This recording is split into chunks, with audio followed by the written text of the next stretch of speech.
지금도 엔화가 다 강세가 된다고 얘기를 하고 있고 엔화가 계속 강세가 된다고 생각하면 주식을 다 팔아야 될 것 같잖아요. 엔캐리 트레이드 청산 계속 되고. 근데 이런 와중에 골드만삭스 같은 경우는 엔화 강세 베팅에 신중해라. 이런 이제 레포트를 냈어요. 금을 매수하고 엔화를 매도를 하면 잘하면 혹시 침체가 오면 금에서 벌어서 좀 이제 메꾸고 침체가 안 오는 상태가 되고 위험자산 선호가 바뀌면은 엔화가 약세로 다시 돌 거잖아요.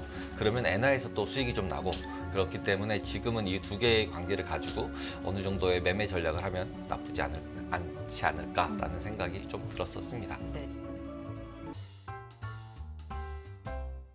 어제 같은 경우는 일본은행 심의위원입니다. 나카가와 준코라는 이 심의위원이 추가 금리 인상을 좀 시사하는 발언을 했고요. 이것도 어느 정도 영향을 미치면서 달러엔 환율이 141엔 중반대까지 내렸고요. 8개월 만에 또 가장 낮은 수준을 기록을 했습니다. 이것도 주가에 좀 영향이 있었기 때문에 엔화에 대해서는 계속해서 좀 주목할 필요가 있어 보이는 가운데 또 이분과 함께 이야기를 나눠봅니다. 오늘 엔화 얘기도 해주실 것 같은데요. 테이바레벨 강승희 대표 나와 계십니다. 안녕하세요. 안녕하세요. 네.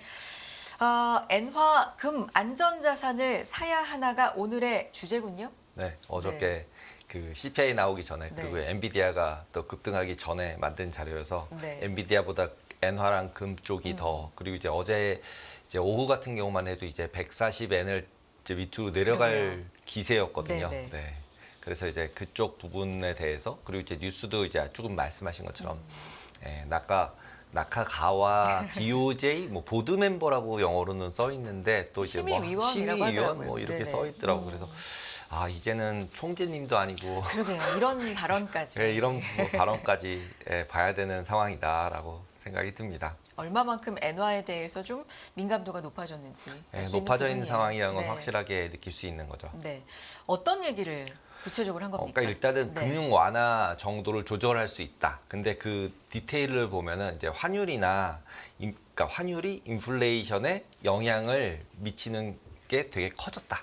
그 얘기는 결국은 경제나 물가 자체를 예상할 때 지금 일본에서 금리 인상할까 봐 계속 뭐라고 얘기하고 있는 거잖아요. 네. 그러니까 금리 인상이 먼저냐 아니면 환율이 강세가 먼저냐 두 개가 좀 애매하잖아요. 근데 이제 저는 계속 말씀드릴 때 그것보다 더 앞에는 미국 금리 인하가 제일 앞에 있다라고 이제 저는 계속 말씀을 드리고 있는 거고 그 와중에 이제 혼자서 또 금리를 인상을 하게 되면 반대로 가는 거니까 어쩔 수 없이 엔화가 강세로 갈 수밖에 없는 상태라서 그 세 가지가 다 연결이 돼 있다라고 봐야 되는데 그 상황에서 이제 자기는 이제 금리 또 이제 한 발 낮췄잖아요. 금리 인상 안 할 수 있고 안 할 수 있고 이렇게 얘기했는데 그걸 또 뒤집은 거잖아요. 그리고 매일매일 좀 달라서 네, 저도 이게 BOJ 또 쪽 얘기 A라고 계속- 얘기했다가 또 네. B라고 얘기했다가 계속 왔다 갔다 하고 있기 때문에 이거는 이제 좀 보기 어렵지 않을까. 이걸 뭐라고 얘기하기 어려울 것 같아요. 거기다가 이제 어저께 이제 해리스 트럼프 또 TV 토론에서도 딱 끝나고 나서는 또 엔화가 더 강세가 됐었어요. 이제 그러다 보니까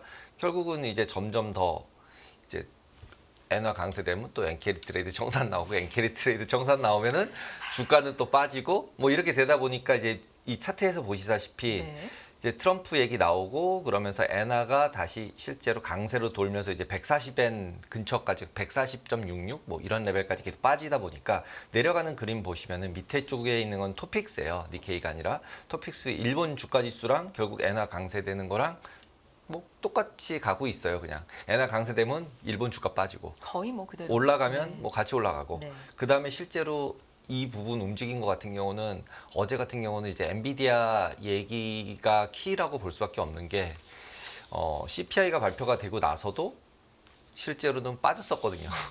빠졌다가 갑자기 11시 반쯤에서 갑자기 다 뒤집혀가지고 그냥 올라가는데 그 타이밍을 나중에 이제 보시면은 뭐 유가, 구리 뭐 다 그 시간에 다 바뀌어요. 그러니까 와 이게 진짜 뭐라고 얘기할 수 없는 것 같아요. 모두 다 한 방향으로 보면서 다 같이 연결돼서 움직이고 있구나라고 보셔야 될 것 같고 그래서 단기적인 무브먼트보다는 이제 좀 더 롱텀으로 보시면서 뭔가의 전략을 세우는 게 좋을 것 같다는 앞에서도 생각이 짚어봤지만 들었습니다. 어제 흐름을 보면 장 초반에 흔들렸다가 네. 중반에 갑자기 뒤집혔죠. 네, 뒤집현 요 구간에 있었던 일이 뭔 거예요? 그러니까 초반에는 CPI 발표죠. 네. 이제 CPI 발표 50bp 하나로 봤더니 아니네 이렇게 되고 난 다음에 그것도 이제 해석의 여지가 좀 있는 것 같아요. 그 네. 부분은 저는 그냥 숫자 딱 봤을 때는 원래 지금 이거 보시면은 CPI 발표거든요. 네. 이게 CPI 어저께 나온 거 쭉 링크되자마자 그 파이낸셜 그 여기 그 CPI 발표되는 BIS에서 나오는 그 레포트에 나온 표예요. 실제 6월에 마이너스 0.1 보이면서 난리가 났었잖아요. 예, 이게 난리의 시작이었던 거거든요. 그러면서 어떤 일이 있었나 돌이켜 보면 러셀이 갑자기 강세가 되고, 예? 그 다음에 막 나스닥은 폭락하고 이게 이제 7월 달에 보여졌었고 그 전달도 마찬가지로 마이너스 1 하면서 폭락을 보였었고 그런데 이번 같은 경우는 이제 0.2가 나오니까 예상대로 나왔잖아요. 그러면 여기서 마이너스 0.1 보였을 때 생각했던 게 뭐였냐면 경기 침체였죠. 이때부터 경기 침체 얘기가 굉장히 시리어스하게 나왔었어요. 그러면 지금도 어떻게 생각하면 25p가 나오고 0.2% 상승이 나왔으면 경기 침체가 아니네라고 얘기를 해야 되는 거잖아요. 그러면 실제로는 장이 올라갔어야 되거든요. 근데도 오히려 반대로 계속 빠지더라고요. 50bp 안 했다고. 그래서 이건 뭐지? 그리고 잤는데 그 다음날 아침에 일어났더니 이제 세상이 바뀌어져 있는 거죠. 예, 그리고 이제 그 지표가 발표 전 같은 경우는 이 정도였어요. 그러니까 50bp 인하도 한 30%, 29%가 있었는데 딱 CPI 발표되자마자 바로 15%로 낮아져 버렸어요. 예, 절반으로 네. 낮아져서 뭐 이번엔 끝났네. 예. 근데 여기서 중요한 건 뒤에 있는 부분들이에요. 그러니까 11월에는 50bp가 그대로 살아 있어요. 그리고 12월에는 12월도 50bp였는데 12월께 대신에 이제 25bp로 올라왔어요. 그러니까 요 전 같은 경우를 보시면은 50bp예요. CPI 발표 전에는 이번엔 25bp지만 다음번에는 11월 달에 50, 12월에 50 이거를 제일 높은 확률을 반영을 했었는데 그거를 갖다 뒤집어 버리면서 12월은 다시 올린 거예요. 그러니까 금리가 올라가고 있는 거죠. 어떻게 생각하면. 그러니까 이렇게 움직이는 부분을 우리가 다 따라가면서 볼 수 있을까라는 부분이 이제 물음표로 던져지는 거죠. 네. 예, 그리고 지금도 엔화가 다 강세가 된다고 얘기를 하고 있고 보통 이제 커런시들은 한 방향으로 가면 쭉 가니까 근데 그렇게 생각해서 엔화가 계속 강세가 된다고 생각하면 주식을 다 팔아야 될 것 같잖아요. 엔캐리 트레이드 청산 계속 되고 네. 근데 이런 와중에 골드만삭스 같은 경우는 엔화 강세 베팅에 신중해라 이런 이제 레포트를 냈어요.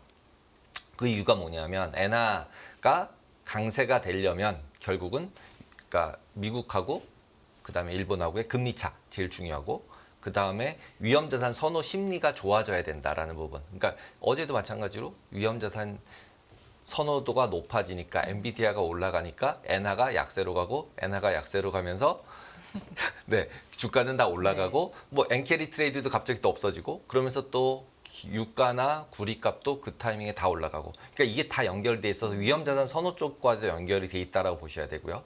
그다음에 그 안에서도 보면은 곰곰이 생각을 해보면 일본이 경제 구조가 뭐 바뀌었어? 아니죠. 아니죠. 고령화 그대로 되고 있고 그다음에 제한된 경제 성장 그대로 유지되고 있고 그러다 보니까 엔화가 강세만 되면은 일본 주가는 급락해 버리고 이런 상태죠. 그다음에 일본 통화 정책 거기다 매입 중지한다고 이제 어저께도 또 얘기를 했었고 그 부분도 이제 아까 나왔던 분께서 그렇게 얘기를 하셨었고 그다음에 이제 그럼 글로벌 경제 회복은 그럼 어떻게 되는 거야? 그랬더니 미국 어저께 CPI 나온 것 같은 걸 보시면은 미국은 중립으로 일단은 돌아오고 있는 그러니까 소프트 랜딩 쪽으로 보고 있는 거잖아요. 50bp라고 나왔으면 저는 오히려 더 또 문제였을 거라고 저는 개인적으로 생각을 합니다. 50bp를 포커스를 했지만 아까 말씀드린 것처럼 CPI 마이너스 0.10 이런 거 나왔으면 침체 맞아 이러면서 아마 엄청 뺐을 텐데 그거는 좀 막아줬다. 그리고 이제 중국과의 중국 둔화는 어쩔 수 없다. 왜냐하면 미국이 계속 봐줄 거 아니니까 엔비디아도 결국 팔지 못하게 계속 할 거고 뭐 그러다 보니까 이제 우리나라는 자전 중간에 껴가지고 너무 힘들고 그런 상황인 것 같고요. 그다음에 이제 수입 물가 같은 경우 때문에 이건 정치적 이슈가 계속 있어요, 그죠? 그래서 수입 인플레이션 유발이 되니까 결국 엔화가 약세가 계속 되면.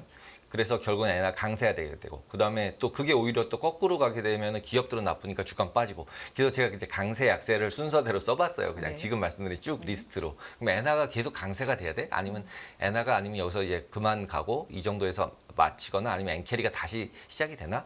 그래서 보시면은 항목상으로 보면은 솔직히 지금 현재로는 강세가 되는 게 전체적인 펀더멘탈은 맞는 것 같아요. 엔화가. 엔화가. 네. 그러면 이제 결국 엔캐리 트레이드가 또 무섭잖아요. 그렇죠. 계속 이제 그 부분에 대한 거는 흔들 수 있는데 결국은 속도가 너무 빠르게만 내려가지 않으면 실제로는 어느 정도는 엔화가 강세가 돼도 유지가 될 가능성이 있고 펀더멘탈만 유지가 돼주면 그 다음에 결국은 엔화가 여기서 더 이상 강세가 되지만 않는다면 다시 엔캐리 트레이드가 또 시작될 수도 있는 거예요. 왜냐하면 아무리 뭐 다른 나라 금리 아무리 조달해서 금리 찾아도 0%대 금리는 여기밖에 없잖아요.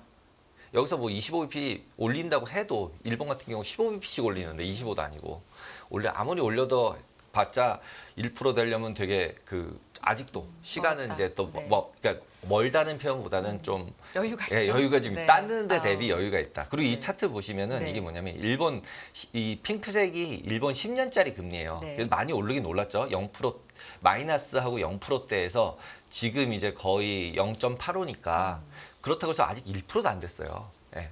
그죠? 그리고 이 금리랑 움직이는 것도 보시면은 금리가 내려갈 때 실제로 엔화도 강세가 된 적도 있어요. 그다음에 여기 사이 보시면은 금리가 계속 내려가고 있을 때도 엔화가 약세가 된 적도 있고요. 그러니까 이게 섞여 있다는 거죠. 근데 전반적인 트렌드는 오히려 10년짜리 금리 같은 경우 내려가면은 오히려 엔화가 강세가 됐던 적도 있어요. 그렇기 때문에 지금 여기서 10년짜리 금리가 올라간다 그래서 무조건 엔화가 뭐 계속 강세가 될 거야. 엔캐리 트레이드가 청산이 될 거야. 이런 식의 논리를 가져가는 것조차도 조금은 부담스러운 면이 있다라는 말씀을 드리고 싶어서 가져와 봤고요. 네. 만약에 네. 트럼프 전 대통령이 토론에서 좀 더 잘했다면? 잘했다라는 평가를 받으면 달러화가 좀 더 강세를 보였을 것이다라는 평도 뭐 있더라고요. 있죠. 예, 네. 있죠. 그리고 이제 뭐 비트코인도 이제 또 트럼프가 또 안 되는 것 같으니까 비트코인도 빠졌었는데 비트코인만 해도 또 실제로 그 11시 30분 때부터 비트코인도 다 반등이에요. 그럼 뭐냐는 거죠. 이게 뭐 그냥 그 시간에 뭐가 있었길래 이렇게 생각을 해보면 결국은 엔비디아였다라는 네. 게 결론이고 금도 마찬가지예요. 오히려 지금 제가 원래 어제 생각에서는 엔화를 오히려 매도하고 엔캐리 트레이딩 하는 게 나은 것 같다. 제가 계속 말씀드린 약간 엔캐리 트레이딩 하는 게 나은 것 같다. 그런데 혹시 만약에 침체가 오면 어떻게 해야 되지? 그럴 거에 대해서 해지를 같이 하는 거죠. 그래서 금을 그냥 사자. 두 개를 그냥 같이 하면 어떨까라는 생각으로 제가 이제 보통 두 번째 나와서는 트레이딩 전략이나 뭐 이런 걸 말씀을 드리잖아요. 네. 그래서 그렇게 하면 어떨까라고 해서 보니까 이제 JP 모건이나 이런 데서는 계속 금리 신고가를 갈 것이다라는 쪽으로 레포트를 계속 쓰고 있고 그런 요인들은 여러분도 다 아시는 것처럼 뭐 지정학적 리스크, 뭐 금리 인하, 중앙은행 금매입 뭐 이런 얘기들이 있고 그리고 실제로 금리 인하 시기별로 다 뽑아왔더라고요. 2001년, 2007년, 2019년. 그래서 이제 뽑아보니까 JP모건에서 뽑은 레포트에서 나온 건데 실질적으로는 2001년 닷컴 버블 때를 빼고 나면은 네. 금리 인하 시기가 되고 나면 전반적으로는 상승 추세였다는 거죠. 금이. 그러니까 해지하기에는 나쁘지 않다는 거죠. 이게 지금 금 가격. 네, 금 가격이에요. 네. 금리 하는 시점에. 네. 그래서 이제 그런 부분들을 고려해 보면 금을 매수하고 엔화를 매도를 하면 잘하면 혹시 침체가 오면 금에서 벌어서 좀 이제 메꾸고 침체가 안 오는 상태가 되고 위험자산 선호가 바뀌면은 엔화가 약세로 다시 돌 거잖아요.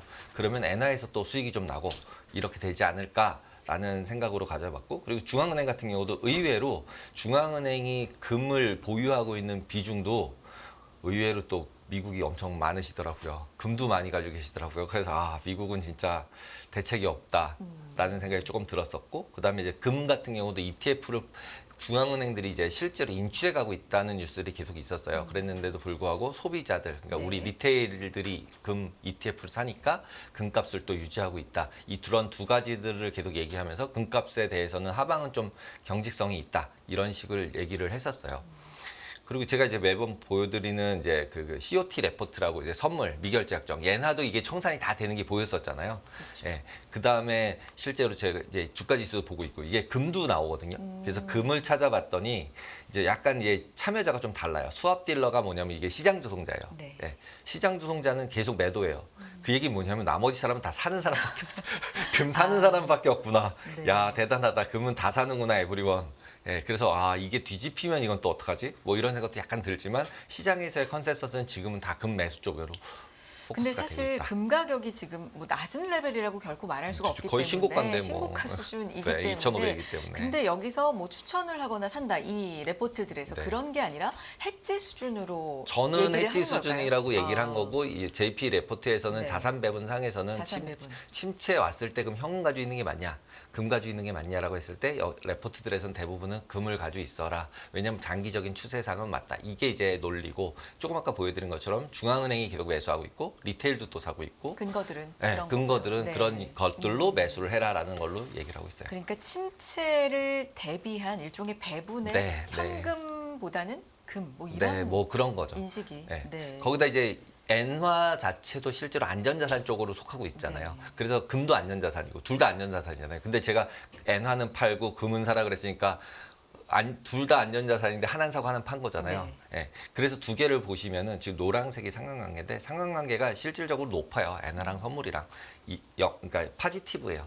둘이 같이 움직이는 방향들이 되게 맞다라고 보시면 되고, 그다음 변동성 자체로 봐도 예전에 2020년대 초반에는 금이 훨씬 더 변동성이 컸었는데 이 엔화는 이제 환율이다 보니까 변동성이 그래도 적거든요. 주가 지수가 제일 크고, 이제 금은 아무리 못해도 뭐 커머디티 상품이니까 변동성이 좀 있고 그랬는데, 최근 보면은 엔화랑 그다음에 금이랑 변동성도 유사해졌어요. 예, 그렇기 때문에 지금은 이 두 개의 관계를 가지고 어느 정도의 매매 전략을 하면 나쁘지 않지 않을까라는 생각이 좀 들었었습니다. 네.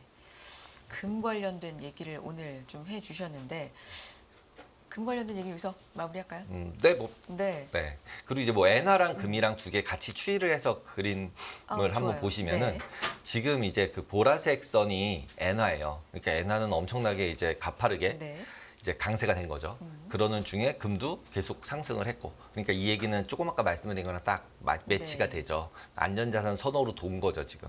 예. 그 다음에 실제로는 침체가 나오고 있어서 뒤돌이켜서 생각해 보시면 유가도 많이 빠졌고 구리도 많이 빠졌고, 거기에 원천적으로는 중국 침체라고 얘기하고 중국 이제 경기 부진이라고 얘기를 하고 있고, 예. 그러면서 또 워렌 버핏은 거의 현금으로 비중 제일 높다고 얘기를 하고 있고, 이런 현재의 상황으로 봤을 때 지금 현재 여기서 도돌이키는 거는 결국은 엔비디아 그리고 AI, 그 중에서도 그냥 AGI, 그러니까 계속 갖다 꽂으면 계속 똑똑해져. 이거를 좀 잊고 있었는데 어저께 젠슨왕이 나와서 다시 그 얘기를 한 거죠. 꽂으면 똑똑해지기 때문에 빅테크들이나 지금 사야 될 사람은 계속 살 수 있어 라고 얘기를 하니까 잠깐 생각을 다시 해보니까 진짜로 꽂아서 계속 좋아지면 꽂을 수밖에 없잖아요. 네, 살 수밖에 없잖아요. 그러니까 이제 모두 다 돈 거죠. 반도체가 한꺼번에 다 돌았다. 그리고 그것도 인상적이었어요. 지금 제일 걱정되는 거나 우려가 뭐냐고 하니까 모든 업체가 다 우리한테 너무 기대고 있어. 이런 것도 어떻게 보면 그래서 걱정이다라기보다 그만큼 수요가 많다. 수요가 많고 다? 자신감이 네, 있다. 있다. 이런 것도 뭐. 네, 그렇게 얘기를 하니까 이제 네. 근데 이제 저는 그냥 개인적으로는 빅테크 말고는 일단은 1000조 얘기를 하는 거니까 일단 100조 없으면 들어오지 마잖아요. 게임에 참여하려면. 그럼 빅테크들끼리의 전쟁인데, 그 빅테크들끼리 결국은 AGI를 만들기 위해서 계속 경쟁을 하고 있나 보다라고 시장에서 생각을 한 것 같습니다. 그래서 결국은 반도체 관련주들, ARM 및 뭐 기타들 등 다 상승세로 다 완전히 반전을 해버린 상태가 되고, 그러다 보니까 다시 리스크 온이 돼버리고 나스닥은 상승하니까요. 그러다 보니까 나머지 뭐 유가, 구리, 뭐 비트코인 다 돌아버리는 거죠. 싹 다. 예, 그 타이밍에. 그러니까 지금은 뭐 저희가 이전에도 알고리즘 얘기를 했지만 결국은 이렇게 이제는 젠수당 어디 나와서 얘기하면 다 지켜보고 있다는 얘기잖아요. 이걸 이제 보고 있는 사람은 빨리 포지션을 취할 수 있는 거고, 보고 있지 않은 사람은 움직인 다음에 이게 왜 그런지 생각을 해야 되는 거고, 그러다 보니까 결국은 이슈가 생길 때마다 거꾸로 우리는 돌아보고 있는 거고, 뉴스로 왜 움직인 거야? 그 시간에 뭐가 있었던 거야? CPI 나온 다음에 다 빠지고 있었는데 자고 일어났더니 다 올랐네? 뭐 이러고 찾아보니 젠수당이래, 이렇게 되는 거죠. 근데 그래서 지금도 결국은 미국에서 금리 인하하는 부분, 그 다음에 AI, 그냥 이 두 개가 네. 그냥 키다라고 네. 보고, 그게 두 개가 싸우고 있다라고 보는 게 맞는 것 같습니다. 그리고 간밤에는 50bp보다 이제 25bp 쪽으로 좀 더 많이 네. 기울여서 불확실성도 그런 면에서는 불확실성도 조금 해두고 저는 네. 50bp 하면 아마 주가는 폭락했을 거라고 생각해요. 아무래도 네. 좀 부정적으로. 네, 일단은 채권 시장은 이미 경기 침체를 반영을 한 프라이싱이라고 저는 생각을 하고 네. 있고, 왜냐하면 지금부터 내년까지가 250bp를 낮춰야 되는 건데 3%까지. 그럼 250이면 125, 125잖아요. 올해 내년. 그러면 이제 빅스텝을 두 번 한다는 얘기인데, 그러면 시장에서는 그냥 단순하게 생각해서 50bp 두 번을 11월, 12월을 50bp 두 번은 하려면 연준의 입장에서는 엄청나게 나쁜 데이터를 보지 않는 한 50은 안 할 것 같거든요. 그러면은 결국은 채권 시장에서는 침체를 다 반영을 한 거고, 그다음에 커머디티, 유가나 또는 이제 구리를 보면은 그것도 침체를 다 반영을 해버리는 상황이죠. 다 빠지고 있으니까 네. 거의. 예. 그런 와중에 이제 AI가 또 벌떡 일어났죠. 근데 되돌이켜서 또 가서 보면 2023년도 1월 달에도 침체 얘기가 계속 있어서 주가가 계속 빠지고 있을 때 확 돌린 게 결국 챗GPT가 돌렸잖아요. 그렇죠. 그래서 다 침체라고 얘기했었는데 다 돌고 나스닥 올라가니까 그냥 흐지부지 넘어가면서 그냥 쭉 올라와서 지금 우리는 분리 시장에 또 다시 들어와서 살고 있거든요. 네. 예. 근데 지금 여기서도 다시 베어리 시장이라고 얘기를 하고 있었는데 지금 젠수당이 어제 나와서 AI의 불을 한번 다시 지펴줘서 이게 진짜 반도체에 다시 이제 바닥 찍고 다시 올라가는 턴인지 아니면 마지막 버블을 이제 향해 불꽃이. 가는 건지 그걸 이제 지켜봐야 될 것 같습니다. 진짜 기억이 나요. 뭐 경제 방송사 중에서 제일 처음이다라고 얘기할 수는 없어요. 저희가 뭐 일일이 다 확인을 해보진 않았지만, 근데 거의 굉장히 초창기에 강승희 대표님께서 이 자리에서 챗 GPT에 네. 대해서 소개를 해주셨던 기억이 나는데, 그때만 해도 굉장히 그냥 신기한 게 나왔구나 정도였는데 정말 급속도로 네, AI가 장악하는 네 시장이 맞습니다. 됐습니다. 네. 관련돼서 이 오늘 엔비디아 영향이 워낙 컸기 때문에 요 언급 몇 개만 짚어보면, 굉장히 TSMC에 대해서 이제 뭐 지켜 세웠어요. 뭐 동종업계 최고이기 때문에 칩 생산을 의존하고 있고 민첩성 요구에 대응한 능력이 놀랍다. 뭐 이런 얘기를 하면서 TSMC를 굉장히 이제 칭찬을 했는데, 그러면서도 그러나 필요하다면 언제든지 다른 업체를 이용할 수 있다. 네. 요게 이제 우리나라 우리는 업체를 뭐 겨냥한 게 아니냐. 삼성전자가 빨리 뭘 그러니까요. 해야죠. 네. 뭐 이런 해석들이 지금 우린 신저가 계속 가고 있는데 나오고 네. 있기는 한데, 뭐 강승희 대표님 글로벌적으로 많이 담당하시지만 분석을 하시지만 우리하고의 관계, 우리는 왜 이렇게 잘 못 따라갈까, 이런 부분도 최근에 시장에서는 좀 고민하지 않으세요? 중국하고 우리는 너무 연동이, 그러니까 상대적으로 연동이 돼 있어서 그런 것 같아요. 저는. 네. 그냥 글로벌하게 봤을 때 중국 팔 때 우리도 파는 것 같고요. 네. 네. 아시아 엑스 재팬 에이시아거든요. 보통 모든 에쿼티 펀드들이, 주식 펀드들이. 그러면은 결국은 엑스 재팬 에이시아라고 그러면 한국, 대만 그다음에 중국 뭐 이런 데들이 막 섞여 있는데, 결국은 펀드 환매가 들어오면 그냥 같이 파는 거죠. 예, 그런 물량이 나온 것 같다. 그 다음에 이제 실질적으로 삼성 같은 경우는 중국 매출 비중도 높고 상대적으로 보면은. 예. 근데 미국은 또 중국한테 파는 거 못하게 하겠다고 확실하게 얘기를 하고 계시잖아요. 끝까지. 그리고 뭐 해리스가 되든 바이든 트럼프가 되든 중국한테 안 팔 건 확실하잖아요. 지금 이미 우리는 알고 있잖아요. 그럼 결론은 지어졌는데 중국 매출을 다 빼버리고 나면은 삼성전자나 이제 우리나라 많은 기업들이 힘들 수밖에 없잖아요. 아니면 미국이 다 사줘야 되는데. 그 다음에 지금 최근 들어서 미국에 일단은 공장 짓기로 했던 것들도 점점점 취소를 하거나 딜레이 시키고 있는 상태잖아요. 예, 그러면은 결국은 우리는 둘 중에 또 하나를 선택해야 하는데, 이제 중국을 다 그럼 버릴 수 있냐? 중국을 버리면 우리 매출이 확 줄어들잖아요. 그렇다 버릴 수도 없잖아요.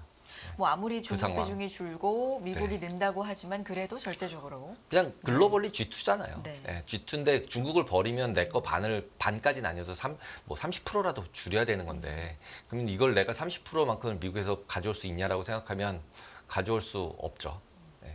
그러니까 당연히 그런 쪽으로 리밸런싱이 되고 있지 않나. 그리고 결국은 뭐 AI 쪽으로 우리도 그냥 어딘가 뭔가 하이닉스처럼, 예, 뭔가를 만들어서 AI 쪽에 우리 아니면 안 돼, 이렇게 되는 뭔가를 만들어서, 또는 바이오 쪽이든 이런 걸로 돌아야 우리나라 증시도 조금 돌 수 있지 않을까라는 생각이 듭니다.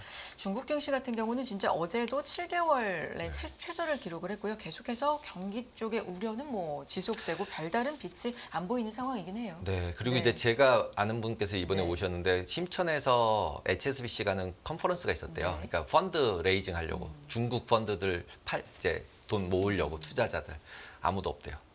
예. 이제는 홍콩에서 중국 펀드나 에이시아 펀드를 레이징을 하는데 한 뭐 2천만 불, 그러니까 한 200~300억 모으기도 어렵대요. 예전 같은 경우는 2억 불, 3억 불씩 그냥 한 번에 바로바로 모았었던 이제 행사들인데, 지금 몇 천만 불 모으기도 어렵다. 일부 현장에 진짜 생생한 목소리긴 하네요. 네, 그렇게 얘기를 하는데, 네. 그러면 아시아 펀드는 돈 모으기 진짜 어렵다는 얘기구나, 이런 생각이 들더라고요. 그러니까 네. 이제 결국은 중국이나 한국이나 이제 이쪽은 생각보다는 몇 개 기업들과 이렇게 해서 뭔가 AI든 뭐 미국이란 친연동돼 있는데 아니면 좀 힘들겠구나, 이런 생각이 들었습니다.